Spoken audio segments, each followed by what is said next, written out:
Member for Grain, that's the independent question. Yep. Speaker. The member for Indi. Thank you. My question is to the Minister for Health. Minister, the report for the National Review of Mental Health Program and Services was provided to the government in December 2014, and consequently you established the Mental Health Expert Reference Group to report back to you by October 2015. Can you please tell the House how this is going, and what are the plans that the government has to correct the fundamental structure shortcomings that exist in our mental health service, which particularly have impact for rural and regional Australians? The Minister for Health. Thank you very much, Mr Speaker. And as Minister for Sport, can I recognise the strong support for the Socceroos in the chamber today, and best wishes to Ange and the boys for their important game against Kyrgyzstan tonight at GIO Stadium here in Canberra.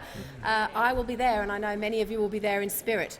Can I thank the member for Indi for her important question and reassure her that following the National Mental Health Commission's review of mental health services, which certainly outlined a fragmented, disorganised and, quite frankly, a failing system across Australia. $14 billion is spent on mental health between the states and the territories, but interestingly didn't demand more money. Such is the fragmented nature and the inability of that funding to actually reach the people who need help.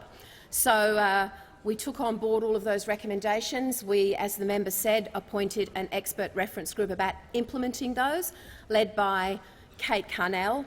That implementation task force has reported to me, and I can certainly say that in the next very little while, before the end of the year, if not sooner, I will be announcing what I and this side of the House believes are significant, far-reaching and very important reforms on mental health. And if I can just highlight some of the sense of the approach that we're taking and the things that we picked up from that report: the opportunity for digital engagement, the great advances that have been made in communicating via a self-help app, a digital gateway, counselling online. A lot of young people actually put their hand up and say that's a preferred method for them. And if we know that we can intervene early and get the right assistance for that cohort, we can save our resources for the people that need complex care later on in the cycle. So for consumers who live with mental health, the important thing is that we listen to them and, as much as possible, allow them to influence the style of care that they will get, and we will be doing that very strongly. Community-based, localised and regional. This is not about Canberra giving solutions. This is not about Canberra designing a program that everyone then picks up.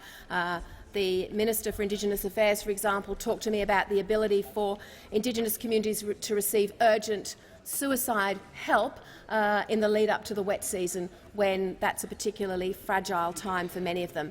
If we look at that local approach, if we look at early intervention, if we manage what many in the sector call a stepped care model, we know we can provide the right help at the right time in the right way. Well done.